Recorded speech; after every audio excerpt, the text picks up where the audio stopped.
the numbers are good because it's female dominated, and we're doing a pretty good job. Now, Samantha Houston, they add her to the show, which was fun. Like, we all got along. We had a fun time. We did. We had a great time. We had a good time.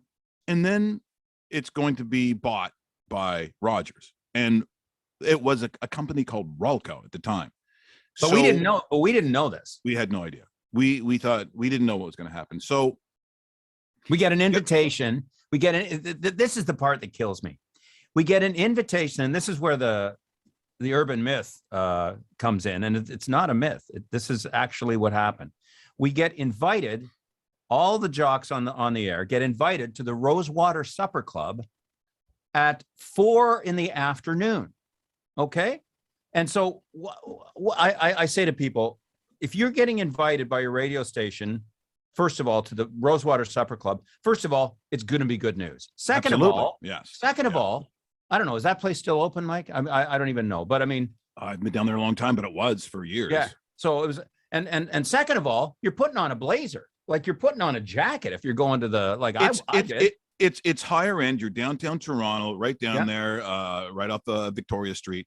And so it's where the old 680, people know the old 680 CFTR building. It was right around the corner from there. And it was high end. It had an elevated dining room that was glassed in like an aquarium almost. So all could see you eating at this place. So you could be seen. This was the place to be seen. And there were little rooms. You could dine in your own little room. And it turns out that's where we were headed. But so we were invited for what, 4 o'clock? And 4 o'clock, yeah. TikTok, everybody's there. And we're all kind of buying ourselves our own very expensive drinks while we're waiting. Okay, and we're looking around like, are we in the wrong place? Remember, we were there for like what, an hour and how long? Well, almost 2 hours. And they put us up into the big glass room, and you can see all these people. People can see us. We're in the glass dining room. But there was nobody there at 4 o'clock. There was nobody there at 5:30. So I was saying, okay, I'm heading home. My wife had just had dental surgery that day, and I said, okay, I don't know what's going on here. There was nobody from management there. Remember? Okay, so you know what? Because you can hang on. We're gonna stop down for traffic because we're doing traffic here. Sure. Because I'm not rushing this story, because you have to understand we're all sitting there, and I've been buying as many drinks as I can because I assume that I'm not paying for them. So I am ripping through the booze. I mean, in a way that a lot of people just go, God, my God, what goes on in your life? So I am going through this, and the only representative of the radio station actually technically is on there. That English guy, Doug, who was Pringle. the music Pringle. But he's not management. He's just someone that guided us through how to do country music. He's a consultant. Yeah. He's a consultant. Thank you. And I start doing something with him at the table where everyone's laughing. And I do it on purpose just to see why exactly we're here. It was the Victor Newman voice. And I am grilling him as Victor, talking about a certain subject that I'll get to next, which lends itself to what exactly happened. So hang on. Jeff Lumby from France. That's the kind of show this is. France. He's going to be joining us. We'll stop down at 8:25. We do traffic on the 5s. And here's Brendan. Raw Mike Richards, weekdays on Newstalk Sauga 960. And now, from the Bell Lifestyle Studio, here's Mike. It is 8:29. Newstalk Sauga 960. Raw Mike Richards. Jeff Lumby joining me as we reminisce over what was a stunning turn of events at the Rosewater Supper Club, in which when we last joined Jeff, we were talking about how we were put into a private dining room, asked to be there 4 o'clock, dressed in your best, kind of. I mean, it was a higher end, it was the place to be seen kind of restaurant. And as we get towards 6 o'clock, so we've been there the better part of 2 hours, a guy who was only a consultant, Doug Pringle, English accent, very smart, really enjoyed my time with him. But he's sitting there and he's sweating. He's sitting with this staff and he knows what's going to happen. We don't. And so, Jeff, this is when I look at him and everyone's kind of having drinks and I start pulling the Victor Newman crap on him, right? But everyone can hear, and he's kind of laughing. And I said, if you think for 1 second, you're going to bring me here with this entire staff, right? So I start going through this whole thing about letting everyone go. And he's going,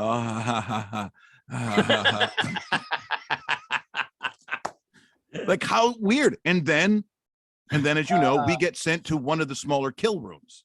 Now it's like an abattoir. We go down into the smaller room where no one can see us. That's episode from Hannah at this point. Yeah. That's when that's when the hammer comes down, because the Rocco people, the brothers, or one of the brothers, I don't remember which one it was, he comes in with the stack of papers, the envelopes, the manila folders, the manila envelopes, right? Yeah, and so he says that there's going to be a format change and that they sold to Rogers. Now, as I said, that is part of that business, and they were two brothers from Saskatchewan. Saskatchewan, yeah. Mm-hmm. Yeah, who build this, they built it to be bought, kind of. I mean, that is part of that business. Yeah. And you can't blame the brothers for selling to massive Rogers for probably $1 gazillion. Do you know the reason that this was late? Did you hear? So I found this out on pretty good authority. The deal had an 11th hour snag. They were still dotting I's and crossing T's while we were having a little bourbon at the Rosewater Supper Club. This is what I mean, because what other explanation would there be for them to be an hour and a half, 2 hours late for gassing half the radio station? I mean, and your brother was in the room, and who else did we have there? I think it was, remember, Dan Williamson was there, big voice Dan Williamson. And KJ, Chris James. No. Chris James he was on the air. There. He was on the air. KJ, right. He dodged that bullet. But we're all sitting there. The thing that I never got a chance to ask them years later, because they always say, "Oh, you're a great talent. You'll be picked up." They say that to everybody that gets gassed in this industry all the time. And what I've come to understand is, like, 80% of the people never come back. That's just it is. Some people find their way eventually. Well, now it's almost 100. now it's almost 100. But back then, you're losing a gig in Toronto at something like that. Especially, it's a country format. Some of them, and some of the female voices, some of the women that had been on there, that's all they'd done. They'd done that, so they were used to that. So the people are crying. they're in their best clothes, and these people are crying. So you and I were laughing at each other. Well, I raised my hand, and he goes, "Mike," and I guess he thinks, am I gonna blast him? Am I gonna whatever? And I said, "Are we gonna have to pay for the drinks?" And we did. So not only do you lose your job, and now we get stuck with the bill. Not only do you lose your job wearing a blazer, but you pay for the drinks that were involved in all of that. I know it was a real class effort. And whoever decided, I'd love to meet the person who decided on the Rosewater Supper Club. I mean, how about a Lions Hall somewhere, or I mean, what were they thinking? I to this day, I'll never understand. And I would ask that question. Did you think it was good that people would dress up, going to a very public place? You put them in a glass aquarium for everyone to see because you're going to fire everybody? Yeah. It was a glass room. It's just. Yeah. Did Doug Pringle go, yeah, we've got to make it very public. We've got to send a message. We have to. It was just. I have no words for this. And as I said, it was just one of the many scars that you get in this business. And it's, at least they do it to your face. Now, apparently, they do it on Zoom. Do you see that the other day? Right. Zoom, firing people on Zoom.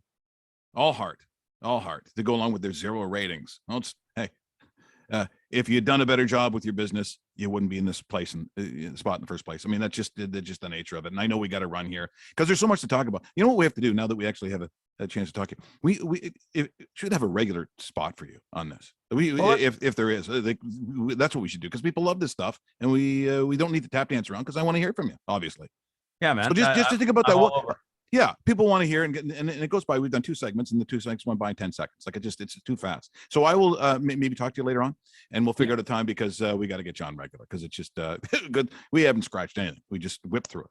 Absolutely, buddy. Good seeing you. Good hearing you. Yes. And we'll definitely catch up with you soon. And best of luck. By the way, the podcast is called Jeff and Julie Moved to France During a Global Pandemic. Anywhere you get your podcast, it's available now. Fantastic. That is Jeff Lumby joining us here this morning, and we'll figure out a regular time, because we kind of have to do it. It is 8:35. As you know, we do traffic on the 5s. Here's Brendan.